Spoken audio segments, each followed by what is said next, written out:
Everyone says the 2025 CR-V, RAV4, and Outback are so-called can't-miss SUVs.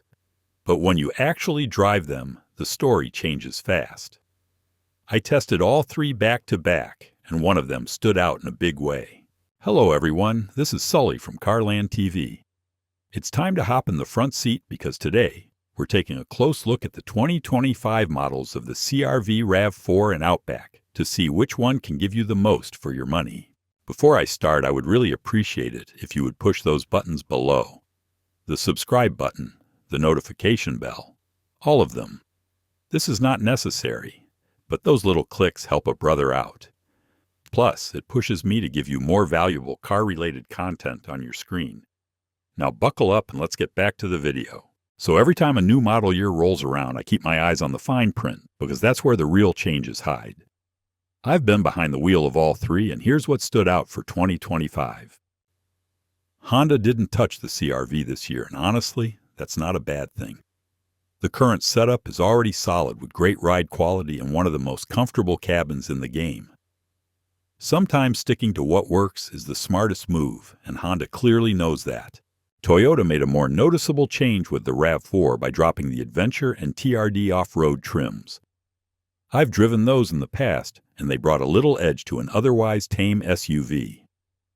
Now that they're gone, the RAV4 feels more commuter-focused and less geared toward weekend trail runs. Subaru, on the other hand, made the Outback's limited trim way more appealing. You now get the same 260 horsepower turbo engine I've tested in the Wilderness and Touring XT models, along with added features like a heated wheel power sunroof and navigation. It's a smart update for folks who want more power without going full luxury. Now, one of the first things I check before even hopping in is how each trim stacks up for the price, because that's where brands either cut corners or add real value. With the 2025 Honda CR-V, I spent time in both the EX and EXL, and the jump is worth it. The EXL, priced at around $36,000, gives you leather seats, a power tailgate, and a larger touchscreen that just makes the whole cabin feel more premium. Honda's trim walk is pretty clean, and the hybrid models start with the Sport trim if you're leaning toward fuel savings. Over at Toyota, the RAV4 XLE Premium is where things start to feel like a complete package. I've driven the base LE, and it's pretty bare. The XLE Premium hits that sweet spot with dual-zone climate power liftgate and better cabin materials, all for under $36,000.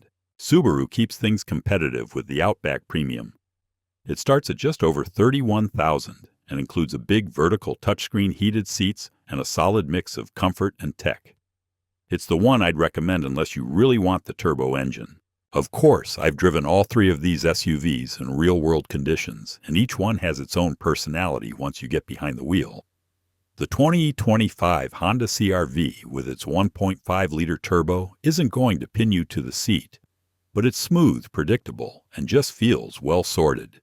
It makes 190 horsepower, and with the CVT, it delivers power in a steady, no-fuss way. I had no problem merging or passing on the highway, and the ride quality was solid across all surfaces. The Toyota RAV4 feels a bit more mechanical. Yeah, that's the best way I can describe it.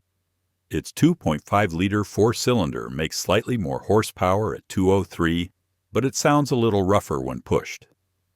The 8-speed automatic is fine in casual driving, but I noticed it hesitated during quick downshifts when I needed a burst of speed. Now, the Subaru Outback surprised me the most, and in a good way. The base engine is usable, but the turbocharged 2.4-liter is the one to get. With 260 horsepower, it pulls hard and feels way more responsive. I took it up a mountain pass, and it never felt strained. Plus, all-wheel drive comes standard, which really helps with grip and confidence on sketchy roads. Surely, fuel economy is a big factor for buyers, and all three of these SUVs stay competitive.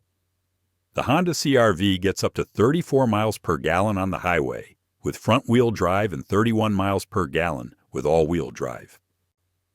I averaged 31 on the interstate in the AWD EXL. The Toyota RAV4 does slightly better, hitting 35 miles per gallon highway in front-wheel drive form and around 33 with all-wheel drive. The Subaru Outback trails a bit with the base engine rated at 33 highway and the turbo version at 30. I pulled 28 miles per gallon on a highway loop with the Turbo XT. Now, spending time inside each of these SUVs gave me a clear sense of what they were aiming for. The 2025 Honda CR-V feels like it was built by folks who understand what real drivers want in a cabin. That honeycomb trim across the dash not only looks sharp, it hides the vents in a way that keeps everything clean and uncluttered. The EXL's 9-inch screen is easy to use, and the seats easily among the most supportive I've used on longer drives. With 39 cubic feet of cargo space, I had no issue fitting gear and range bags for a weekend trip. The Toyota RAV4 is more about function than flair. The base trims feel a little plain, but once you get into the XLE Premium or Limited, the materials get a real boost. Soft touch panels and contrast stitching help elevate the vibe, and the nearly flat folding seats give it an edge for hauling gear. The Subaru Outback stands out with its wagon layout. The lower lift height made loading heavier cases a breeze, and the cabin felt wide and open. With 33 cubic feet of cargo room and that big 11.6-inch screen, it blends practicality with just enough tech to feel modern. When I'm in and out of different vehicles every week, a good infotainment setup makes a difference, and all three of these have their strengths. The Honda CR-V's 9-inch screen in the EXL is clean, easy to read, and comes with wireless CarPlay that never once glitched on me. The Toyota RAV4's upgraded 10.5-inch screen looks sharp, and the available digital gauge cluster on the Limited feels modern. The Subaru Outback impressed me most with its 11.6-inch vertical layout. It feels intuitive, and I appreciated the real buttons for the climate. Out on the road, the safety systems of these SUVs really show their value when you're running errands or stuck in traffic. In the Honda CR-V, Honda Sensing handled stop-and-go traffic better than I expected, and the lane keeping felt steady without being overly aggressive. The Toyota RAV4's Safety Sense setup kicked in smoothly during a late-night drive when a car drifted into my lane. Meanwhile, Subaru's EyeSight system in the Outback was the most confident at highway speeds, especially with lane centering and pre-collision braking. Each one has your back, but the way they behave in real driving situations definitely sets them apart. Now, after hauling gear, range bags, and a couple of coolers between all three of these, I can tell you where each one shines. The Honda CR-V gave me the most usable space right off the bat. With 39 cubic feet behind the second row, I loaded everything in without having to fold seats down. The cargo floor is low and wide, which made it easy to slide heavier gear straight in. It maxes out at 77 cubic feet with the seats down and can tow up to 1,500 pounds, which is good enough for a lightweight trailer or small utility haul. The Toyota RAV4 isn't far behind.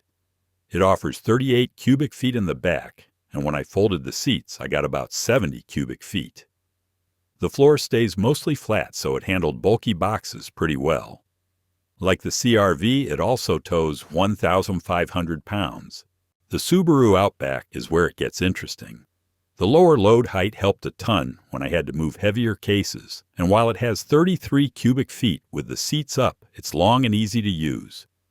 Plus, with the turbo engine, it can tow 3,500 pounds.